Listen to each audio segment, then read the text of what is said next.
Yeah, fucking song!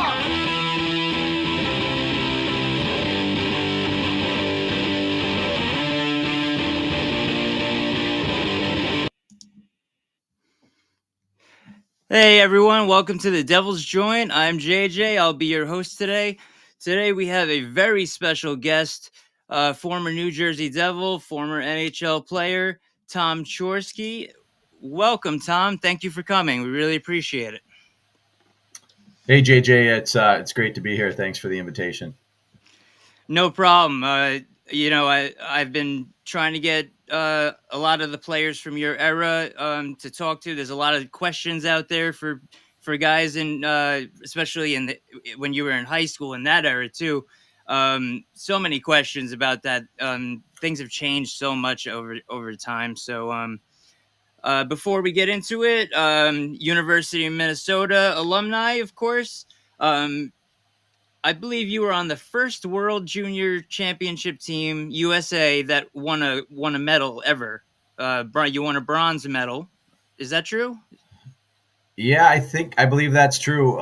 It was in what was it, '86? So not long after the 1980 Miracle Run. We certainly Right. we were influenced by that. But yeah, we won a bronze medal. Pretty special time for hockey for USA Hockey to kind of get back on a roll. Yeah, it was just coming into fruition. Excuse me. At that time, and I believe another thing that happened around that time that you did that's really interesting, and I'm not sure a lot of people know about this, is you were part of the 1990 NHL Friendship Tour in the Soviet Union. Can you Yeah, give that us was some insight on what went on, like what that was like?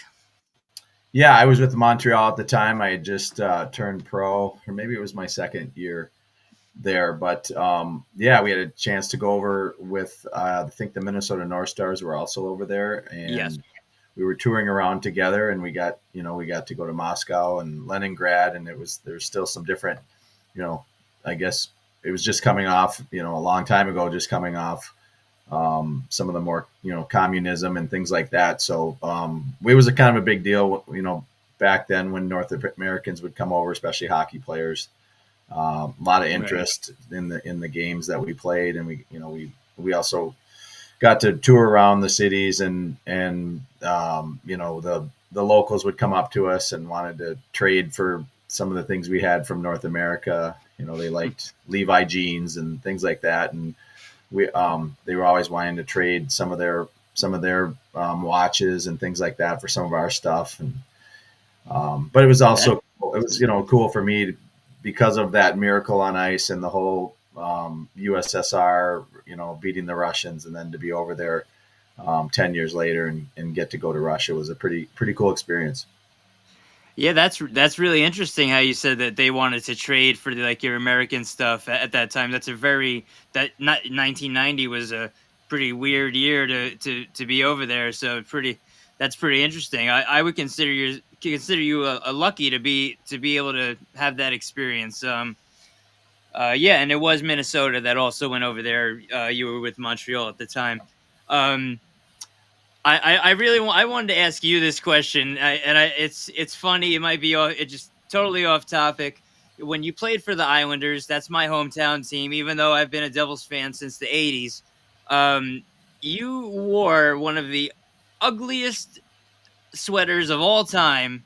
It's when they took the fisherman off and put the Islanders logo on, but left the rest of the jersey with the that fisherman color, and I thought, well, as you know, a lot of people when they say they see an ugly hockey sweater, that's a good hockey sweater. Do you remember wearing that, and like do you remember feeling like, hey, this thing is ugly? Did you have any thoughts about that jersey? I really wanted to know personally about that.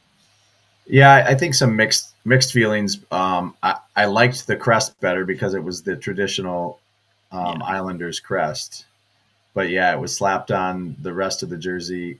It still had the markings from the what do they call it, the Gordon's Fisherman era, kind of, Right. on the shoulders, and then the piping. And there was some restrictions, I guess, that the team wanted to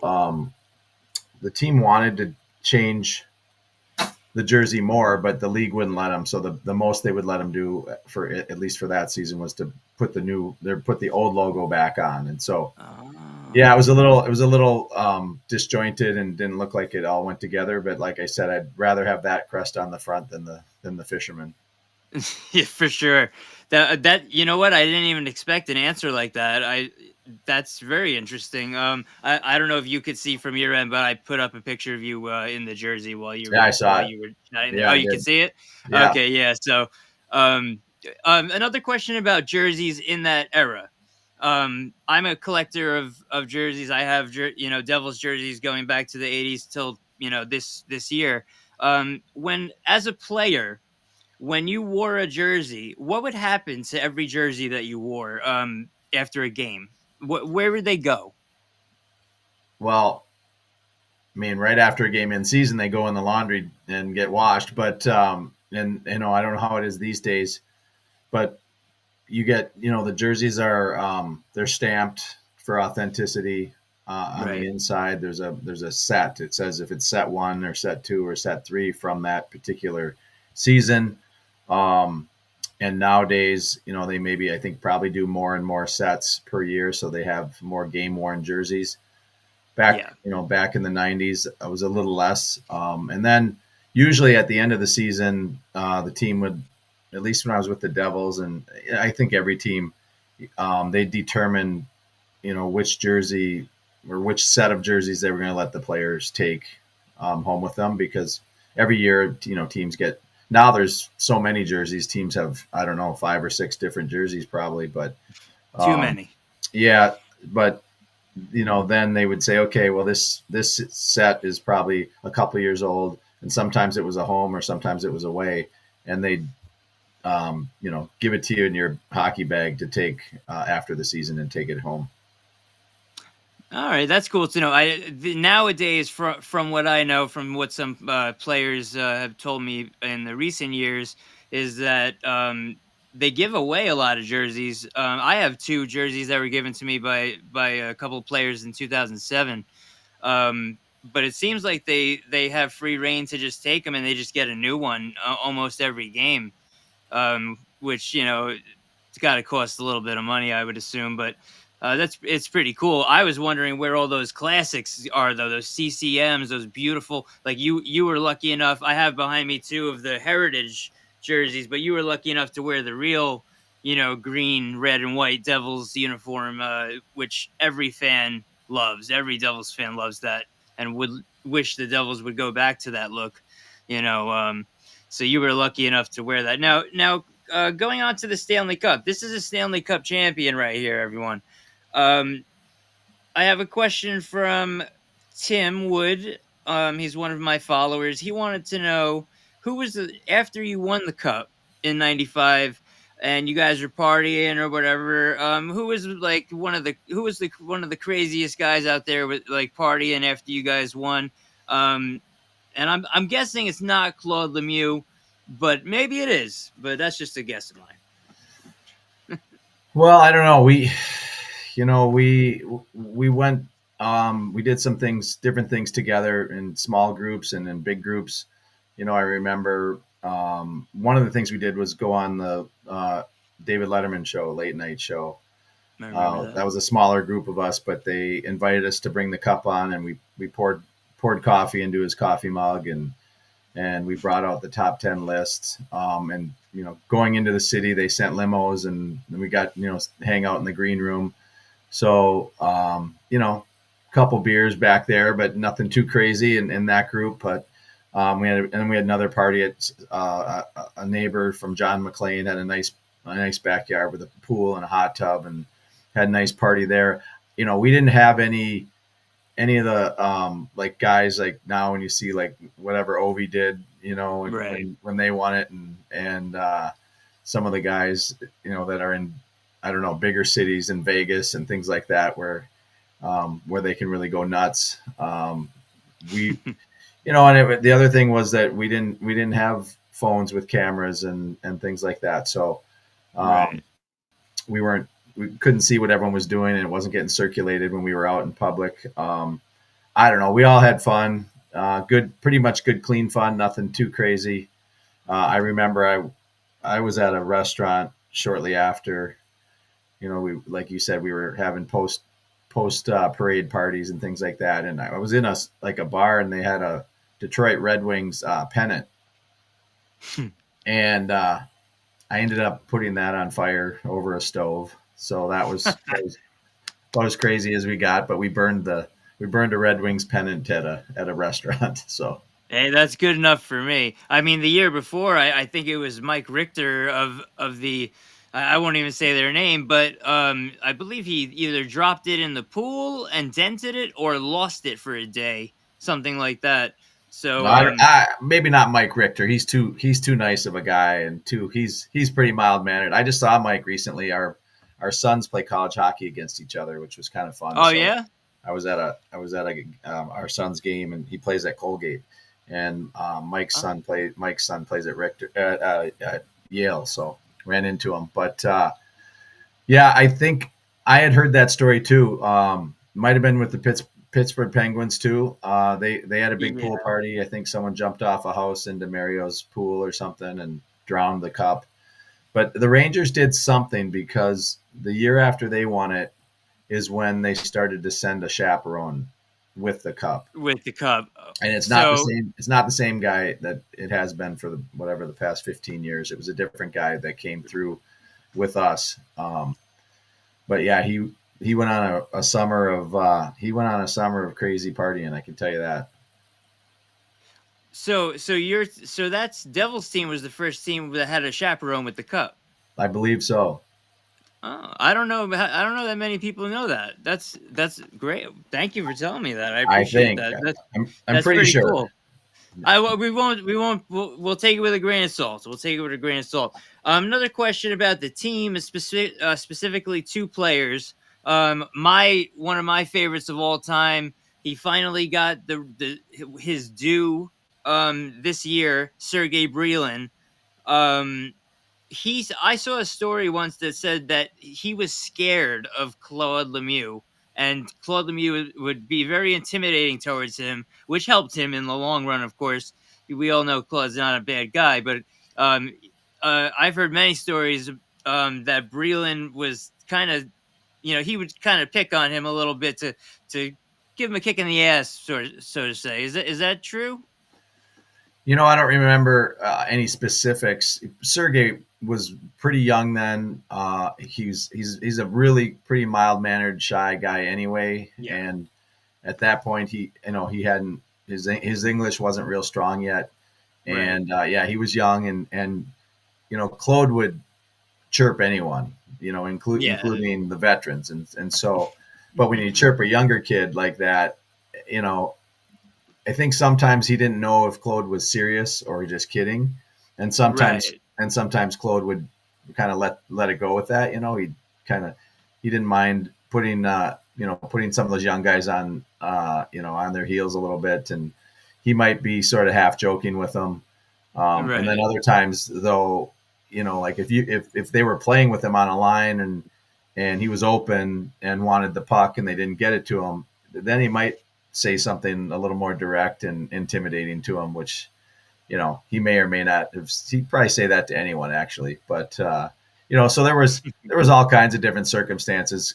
Claude was never at a loss for, like I said, chirping or letting his feelings be known to his teammates. Yeah, I think everyone's pretty aware of that. Now with the internet, there's so many videos and interviews where people telling stories about him. What a legend, though. What a legend. But I want to go back to the other Lemieux, Mario, and this is off Devils. Actually, it is on Devils topic. I'm not sure how aware you are of this situation, but when Mario Lemieux was drafted, the Devils were supposed to get him, and the Penguins tanked on purpose to steal that first round pick, the first overall pick. There's a documentary called Playing to Lose by TSN, if anyone wants to watch it, which documents the whole story. Most of the players in the organization admit that they cheated and the Devils should have ended up with Mario Lemieux. And even at the draft, Mario Lemieux wouldn't get up and go to their podium. I don't know if you were aware of that, but it's a great documentary, Playing to Lose, TSN. Yeah, I haven't seen it. I guess I'm somewhat familiar with it, having heard it. Probably I need to watch it. I did not know that he was not willing to go to the podium, but Yeah, I think obviously eventually he did, and it worked out great. And yeah, I played in Pittsburgh at the end of my career. Mario was not on the roster then. He was actually part owner, or had become owner. And but what a classy guy he is, and playing against him was pretty frightening. I was often on the ice to try and stop him when I was playing with Jacques Lemaire. I was typically in a checking role with Bobby Carpenter, and our job most nights was to try and stop the other team's top line. And right. then we also were penalty killers. So we're killing penalties against that power play. And, they could put Mario and Yager and Coffey and Kevin Stevens. Stevens and Tockett and Wow. Larry Murphy and Ron Francis. I mean, they had like 2 power play Oh, units of guys that were just deadly. that, So we that was, we we had to study their power plays and do our best. We couldn't stop them every night or every time, but it was fun to play against them. It was impressive. It was a little mesmerizing at times, but at the end of the day, once you face off against these guys a few times, you start to just, I guess, treat them as equals. yeah. I mean, you give respect, you get respect, right? Yeah. Um, well, that's really cool to hear. When you said that list of Penguins players, sometimes people don't realize the amount of stars that were in that era of the Pittsburgh Penguins. And I do on the ticker below. I've listed most of the teams you've played for. I don't remember which team it was that you were only there for a very very short time. I put Isles, Caps, Habs, Pens, and more. That's what that's what I wrote at the bottom there. Okay, so the USA hockey programs. This is a question from one of my followers. The current generation of American players, most would say, is the best since the years that you were pushing your way into the NHL. So what's your opinion on the state of USA hockey, the program, and the USA hockey program, and the players these days compared to maybe your era? Would you say they're equal? Is there a big difference? 'Cause- It's a good question. I think going back to my era, you mentioned Mike Richter. There was Brian Leach, yeah, Scott Young, Bill Guerin, Kevin Stevens, Mike Modano, Keith Kachuk, Amonte, Doug Waite, all these guys. I mean, those are the greats. Those are Hall of Fame type guys. I don't know if I said Brian Rolston, another one. He's a little on the younger side than some of those other guys, but still played on like the yeah. 90 whatever. There was a World Cup in like what 02 or Oh, two and something like that. Brett Hall played on that team too, and so anyway, all those guys, I would say, it was a tougher era of hockey. Those guys, yeah, those teams had to be built. I mean, every team has to be built to take on, the Canadians at the end of the day, who typically would play a pretty physical brand of hockey. But then you'd have to be able to skate and play with skill when you play against the Swedes and the Russians and the Russians. the Czechs and Finns. So, I think it's comparable. I think these days kids, they train, they train more, train harder, they eat cleaner when they're younger, and they develop their skills so well, skating and puck handling skills. But, if you put all those players that I named and, and if I had grown up in this era too, I would have followed the same protocols. So, I think the players of that era were, would be or were as skilled as the players these days. But there is certainly a lot of talent on display. We've got the Frozen Four going on right now here in the Twin Cities, Yeah. and those games last night, there were four really good teams and a lot of really skilled players, and a lot of them are Americans, on the ice. So you see it coming out of the national team development program, and you see it in college hockey, and um, it's impressive, these young players that are starting to be so impactful, already in the NHL at young ages, right? So Yeah, that's so young compared to I guess the your era. They're coming out a lot younger and pretty much flying out of the gate. yeah. I mean, we saw it like last year, and we see a lot of them in Minnesota too. Like, there's obviously statistically, it's just a fact that Yeah. there's a lot of Minnesota players in college hockey and in junior hockey and in the NHL. And so we get a chance to see them around here. Some of the guys that play across the street from you, like Anders Lee and Brock Nelson, Yeah. two really good Minnesota hockey players. Last year, the University of Minnesota had Nyes and Cooley and Brock Faber. I know those are three guys that are excelling in the NHL right now. Lacombe, another defenseman, he's in Anaheim this year. So, just Faber's from Minnesota. yep, Oh, I didn't know that. yep, yep. So, yeah, a lot of Americans, a lot of Minnesotans, just all around. Like, I see them all the time around Got to Minnesota. be proud. Got to be So, proud in Minnesota, especially in the hockey world. and probably Um, probably leaving off a bunch that I could talk about too. Don't mean to do that, but well, of course. I mean, off the top of your head, it's always hard to just rattle off names and then you feel bad if you forget someone. Don't feel. I wouldn't feel bad. Um, I'm gonna throw out one more question that I have, and then we're gonna talk about the United Heroes League.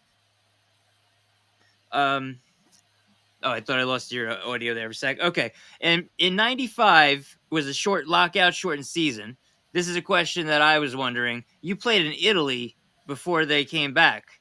What was that like? Were there any other NHL players there with you? yeah. So I had a buddy named Mike DeAngelis who played college hockey at Duluth, and we had met each other here in Minnesota in the off seasons prior, a couple of years before that. And he was playing in Milan for the team there, and he reached out, and because we weren't playing, and so he reached out and said, "Hey, if you want to come over, the team would love to sign you." And so I decided to go over, and we had been practicing on our own. I remember in New Jersey in the fall for a while, just guys were just getting on the ice, and but we had nothing else to do really. So I went over there. Ended up being over there for about 2 months, leading up to Christmas.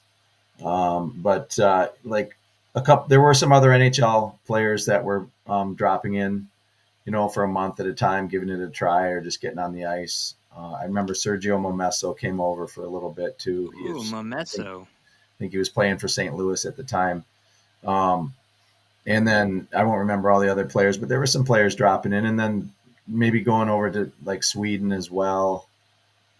Germany had a pretty thriving league then as well, and then so yeah, it was fun. It's beautiful in Italy, and you go on some road trips up into the Swiss Alps and things like that, and food was good, and the level of play was a step down from the NHL, so it was a little bit easier. It was a little bit easier to play, and it was pretty casual, at the end of the day, but had a lot of fun, good experience. But I was really happy when we got done with that lockout and we were able to get back to work in the NHL. Okay, so now, thank you so much for answering that. That was such a cool. When you mentioned Sergei Momesso, I haven't heard that name in so long. It just memories get brought back. So I saw that you were playing in Italy, and I was thinking the Devils just came off of Zelapukin scored that late goal, went into overtime against the Rangers. I don't want to say the name, but I'll do it. Mato, all that stuff, and then the lockout comes, right? So did that time off? You go to Italy, other players go here or there. Did that maybe because the Devils did come out that season and didn't look as good as they did previously in the playoffs. But that's normal. When you got players, a couple players here and there changing, whatever goes on in the locker room. But did you guys have the thought that you could definitely win the cup that year because you were just so close right that year before? Were you guys in the mindset of we can win, even though in the standings during the season you weren't? I think you finished sixth or something like that. But was the team the mindset like we could definitely win the Stanley Cup? We almost did it a few months ago.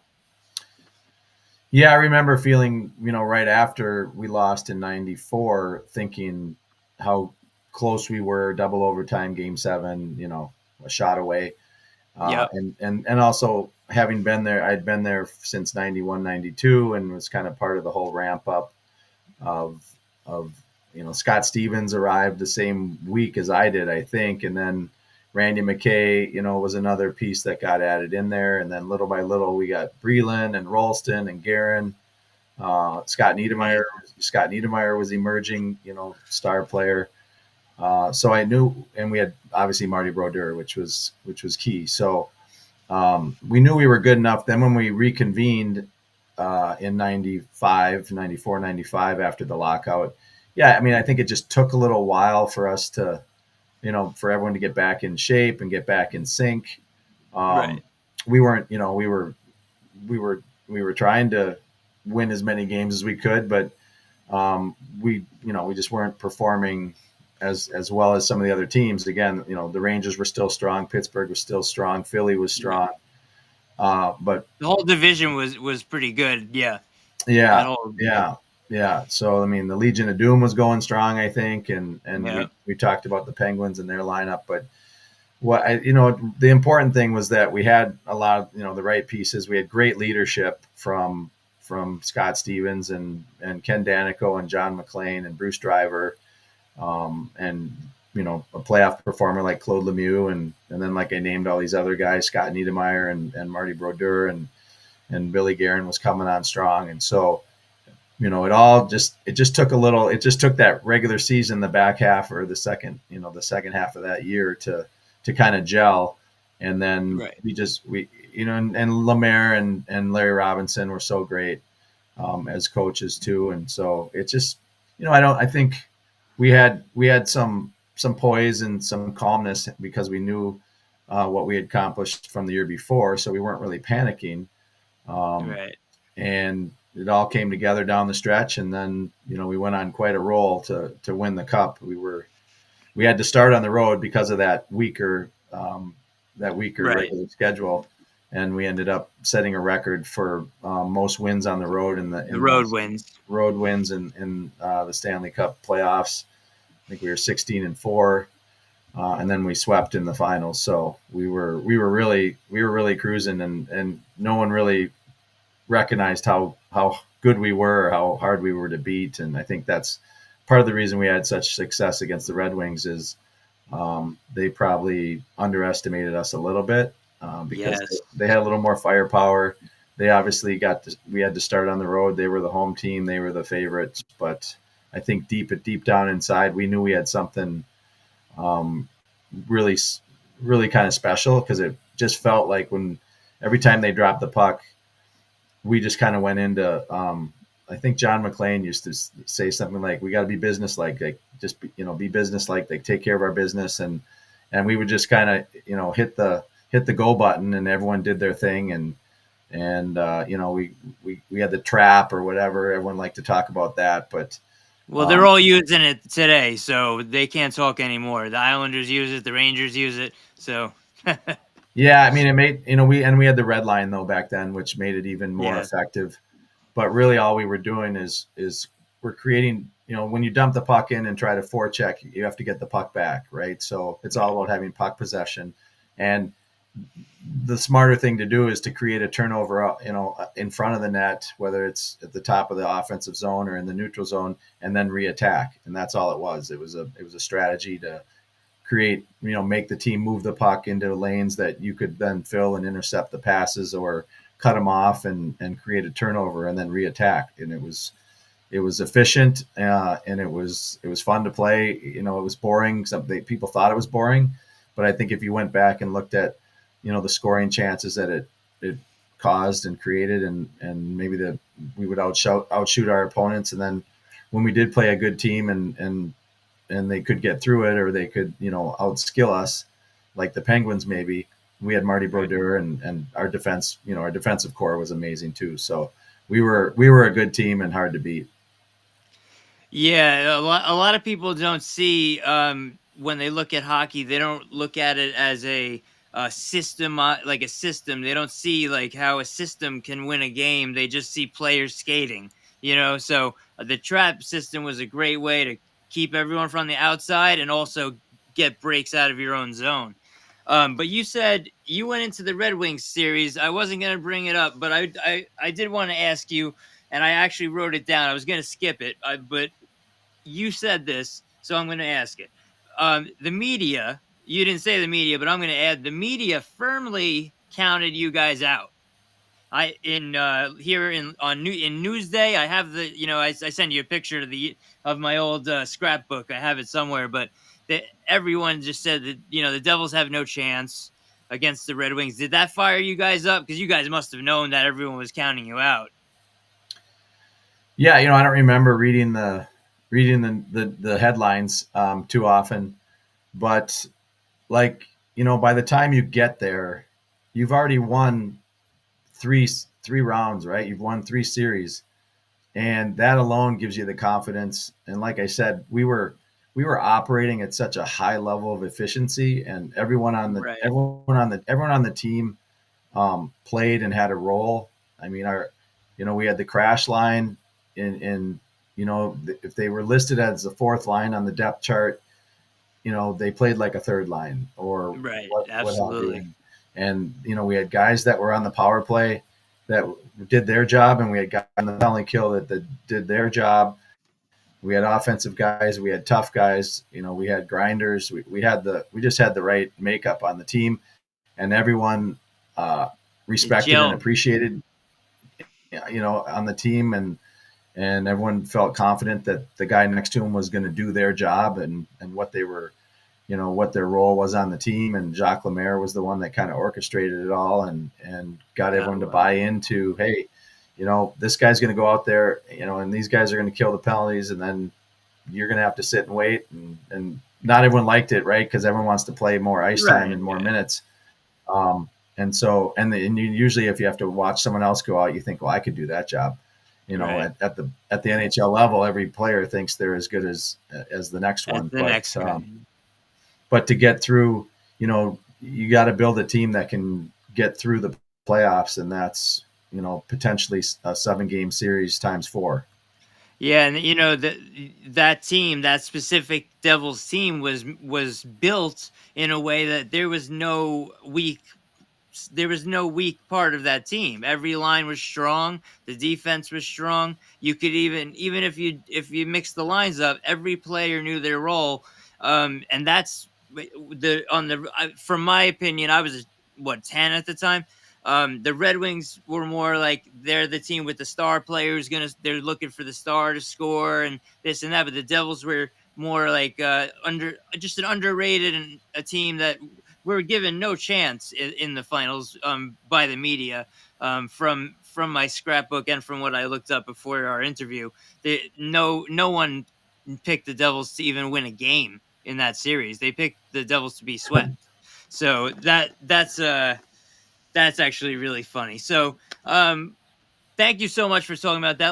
I want to ask you. I'm going to put it up here. The United Heroes League. Let's talk about that. Tell me or tell us what it is, what it's about, and what you do, and what some of my followers can do to maybe help. Yeah. So United Heroes League is a nonprofit, 501c3. It was founded by a guy named Shane Hudella here in Minnesota, who grew up playing hockey. Ended up, being not a pro hockey player, but he after high school he went into the Army, but he had played goalie, and he was kind of a beer league hockey player. After his his service time was winding down, and he was around a Minnesota Wild practice, and a couple of the guys, I think it was Derek Bugard, rest in peace, Rest in peace. and Brent Burns. They saw him and they said, "Hey, what can we do to, what can we do to help you guys, you military guys around here?" And Shane got an idea that he said, hockey's expensive, equipment is expensive, the registration fees are expensive, and he started a equipment swap for military families to come and get equipment to get their kids into hockey.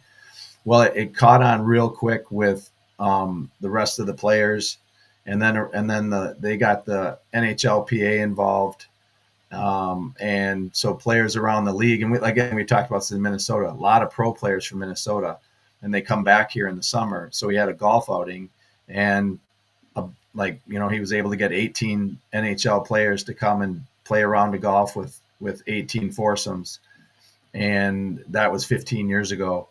And so when there started to be momentum with the players and the Players Association, then like Bauer's gotten behind it. I don't know if CCM has ever sent equipment, but some of the manufacturers said, "Hey, we want to help out. We've got all this excess surplus equipment," and they started sending sticks and helmets and gloves and things like that. Originally, it was called Defending the Blue Line. Then they rebranded 5 years ago, become United Heroes League. We accept other equipment, other popular sports with baseball and soccer and lacrosse, and so we do equipment drives for that, and we get equipment, and then we reach out to over 30,000 military families around the country, and we let them know, hey, if you have a child that's in sports and you want to tap into this equipment or this gear, we're happy to send it to you. And then I raise money, do fundraising, and raise money for just like cash donations that we can then give out as grants, because not only is the equipment expensive, but the ice time and registration and paying for if you want to pay for your association dues or fees and things like that. So we have grants available, and we just built a rink on our property in Hastings, Minnesota. So we have an outdoor rink, but it's refrigerated, so it's kind of like the Winter Classic or the Stadium Series games you play outside. And we're going to have a huge event in 2 years. It's called Hockey Day Minnesota. It's turned into like a week-long event. It's like a Stadium Series games, and they build a little village around the rink, and people come from all around to watch. And we have high school and college games. Probably going to have women's professional game out there. So we've got a lot of big plans, big goals, and so Shane hired me to try and help us raise more money and get the word out across the country. I think I'm going to try to do some events in Long Island and maybe in New Jersey, like probably do a golf event with try to find some fans that want to pay a little bit extra and golf with a Devil or a Ranger or an Islander, and we'll just do it as a fundraiser for you. We want to do it as a fundraiser for United Heroes League and keep supplying these military families with the equipment and the funds that they need to keep their kids on the ice. That's amazing, and it's just a great thing overall. I don't know if you're aware. There's a place called Play It Again Sports, which is like a trading sports kind of trading. Started in Minnesota. Did it really? Yeah, I think so. Yeah. So I used to get some stuff there because it's very expensive to play hockey, and not everyone has the means to do it. So if someone wants to donate, they could go to UnitedHeroesLeague.org and donate. Yeah, absolutely. I mean, gently used equipment is welcomed, and someone else reached out on Twitter /X recently. Said he's got a bunch of gear.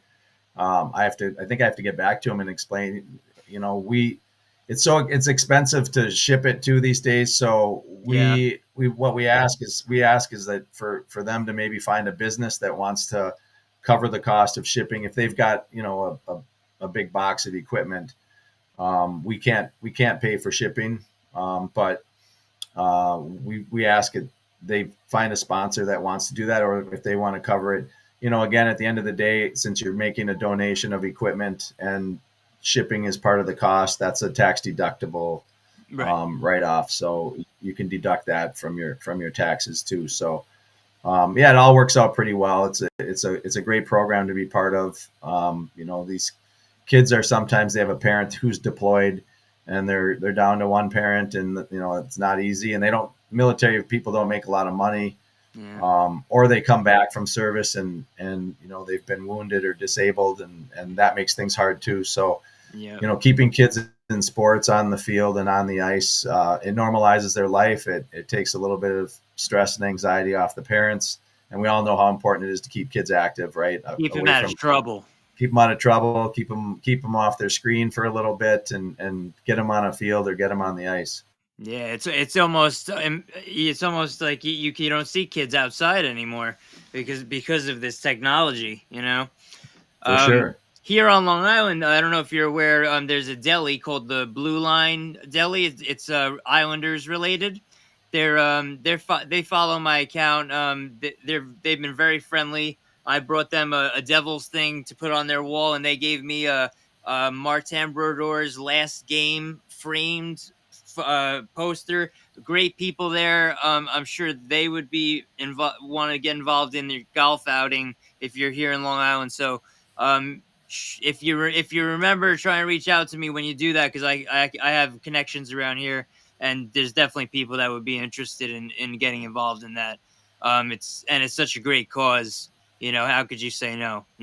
Yeah, So I was just out there actually. The Islanders are one of our partners, and they good organization. they it was on Veterans Day, so it would have been in November. I was out there, and on that night, I think for their 50-50 drawing, we were the beneficiary. United Heroes League was, and so Mm. we appreciate that, and that happens around the league too. So we'll probably be trying to do more and more of that with more and more teams and getting more players involved. But certainly appreciate any help that you or your followers can provide or offer. Or, like I said, I want to expand our brand, I guess, and our reach and out into the tri-state area there, the three-state area. Because I did play for the Islanders, I did play for the Devils, did not play for the Rangers to complete the trifecta. But Good. but these days I do know Chris Drury a little bit, and so going to tap into those guys too, because the Rangers they do have a big following, and they're a great team right now too. So at the end of the day, we're just trying to help these military families. Yeah, it's when I was looking into the things that you've been doing recently, and I saw the United Heroes League, I figured I'm not even going to look into it. Let me ask you directly, so you could just tell everyone what it is and what a great cause. Most people know hockey is got to be the most expensive sport to play as a kid for a parent. And so many kids want to play hockey and they can't. In Newark, they have a lot of things now in Newark for the Devils, not the Devils fans, but just any kids. They have a lot of different Right. organizations to help those kids get equipment and stuff too. So it's gotten a lot more kids into hockey, girls, boys, everything.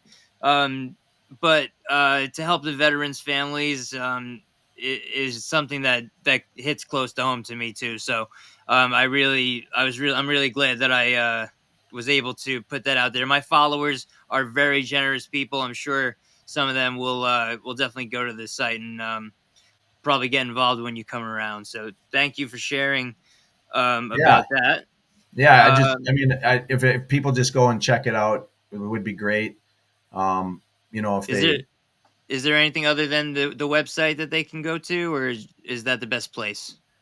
That's the best place to go to, just to kind of see it and check it out. Just we're trying to get spread the word so there's more awareness and people become aware of it.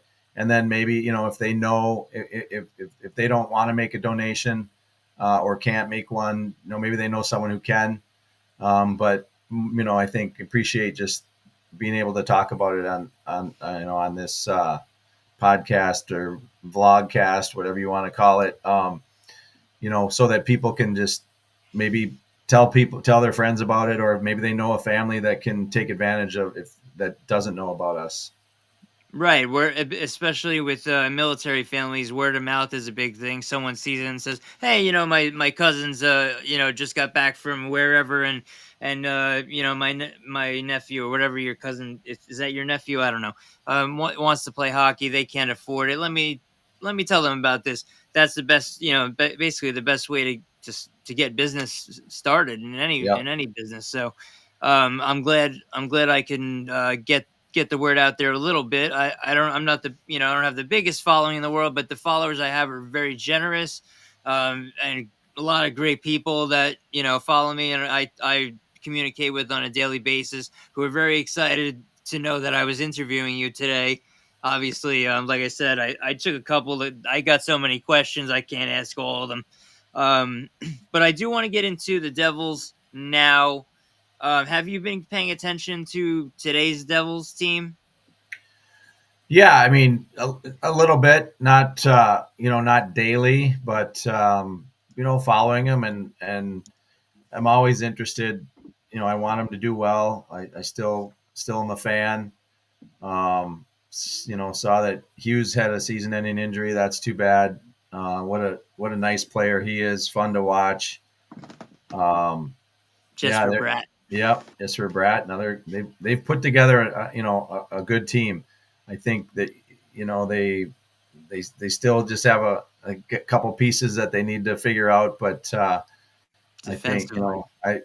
um, from when I played with Travis Green in New Long York, Island. in Yeah. Long Island, and I know Tommy Fitzgerald. He's my era as well. Used to Yep. play on some U.S. teams with him. So I'm rooting for them, and kind of just hoping they can get back to another Stanley Cup championship, sometime soon. I believe they can. My personal opinion is that there's an issue, and I'm not going to I have a hot take. I'm going to throw it at you, throw something at the wall, see if it sticks here. I'm not going to say the take. I'm just going to ask you what you think about a situation that seems to be happening in the Devils organization. Do you think, because the Devils have Jack Hughes and Luke Hughes, right? Who didn't come in like, say, the Sedin brothers as twins, same year. You know what I mean? They're a couple years apart. Do you think that having brothers, and with the way that the media is these days, the hockey media, do you think it's a distraction to a team to have so much of a media presence around these two brothers, and they're kind of leaving out the whole rest of the team? And it seems as if, to me, this is my opinion, it seems as if they put so much of an onus on these two players because they're brothers and they're making money off of it, that they kind of left the rest of the team in the dust, and it might have been the cause of them not being in the playoffs. That's my opinion. My question is, do you think something like that can alter the chemistry of a locker room? That is a hot take. I think I think it could. It's certainly not the driving force of why they're not in the playoffs or why they're not having No, right, success. I don't think. But yeah, I think and then that becomes, as long as it's talked about behind closed doors and in the locker room, that if, as long as the rest of the players don't feel that way, or if the brothers can address it, or someone can address it and say, hey, that's the media making a big deal out of this. That's not us, and we don't feel that way. We're not more important than you guys. Whatever you have to do to address it. But yeah, to your point, it is possible that things like that can be disruptive to a locker room. I know, in Minnesota, because we have so many hockey players that come from Minnesota, are from Minnesota, and whenever there's a Minnesota player that's rumored to be on the trading blocks, Minnesota fans want to get him here because he's from Minnesota, right. and it doesn't Zach always. Parisi, Yeah, I mean, and lately it's probably been Brock Besser, and I would love to see right. Brock Besser in a Minnesota Wild jersey, but it doesn't Beautiful uniform. it doesn't always make sense. It has to make sense to the team. There's other factors to include, and this is what the point I wanted to make was, when there is Minnesota players on the Minnesota team, they are kind of the media darlings too. And Right. so I think the general managers are sensitive to that because the rest of the players, all the media would be talking to all the Minnesota players, and be falling all over themselves and to talk to Minnesota guys. And yeah, the other, 15 guys who aren't from Minnesota are like annoyed and don't understand why everyone thinks these Minnesota guys are so great. Right. And it's bad They enough. feel like an outsider. Yeah. Yeah. I mean, it's a running joke whenever there's Minnesota guys on a team, if there's two or three or more, the running joke is, oh, you Minnesota guys, you think hockey revolves around you guys and blah, blah, blah. And so it's kind of, teams can have fun with it, but when it's in Minnesota and if there's too many Minnesotans on the Minnesota Wild, it would probably be a problem. That makes a lot of sense. It's very similar to relatives, a bunch of I don't believe personally that Quinn Hughes would want one of his brothers on Vancouver. I think he would rather be by himself, and he's doing well by himself. Yeah, I have another story about that, and then we can go. But there was a time when Mikko Koivu was the captain of the Wild, and his brother Saku was still playing, and Saku was becoming a free agent. So this is probably, this is 15 years ago or something. But yeah. I said something to Mikko about, hey, we should get your brother here, and he frankly did not like that. He took that. He took that. And I was at a restaurant and said it to him, and he got kind of mad. He was a really prideful guy, and he said something like, "Oh, this Koivu's not good enough." Like he felt like everyone disrespected. Yeah, a little bit disrespected, and like, oh, everyone likes my brother, but they don't like me, kind of thing, and or something, because there was all this. I caught him at a moment probably where other people were talking about it, and he had just had enough of that talk. So sensitive time, yeah. There's some truth to that too. Wow, thank you for sharing that. All right, so before you go, I wanted to add, Tom was a first round pick, 16th overall in the 1985 draft. I just wanted to let everyone know that. You can't leave that out. This is a first round draft pick right here, and we really appreciate you on and talking with you, talking with me, and telling us about the United Heroes League and the stories, answering my questions. I really appreciate it. It's been an honor, and thank you. That's all I can say. And hopefully, maybe we can come back for a second interview one time. Yeah, well, no, I appreciate it. It's always fun to talk about the good old days, the glory days, and I guess talk to the Devil's Nation. So thanks to everyone. All right, Tom. It's been nice. I appreciate it. And we'll hear from you soon, buddy. Sounds good. Thanks. Bye-bye. All right. So that was Tom Chorske, 1995 Stanley Cup champion with our New Jersey Devils. I hope you enjoyed my interview with Tom, and please like, share, subscribe, do all that stuff. And beyond that, have a good day, everyone. Let's go Devils.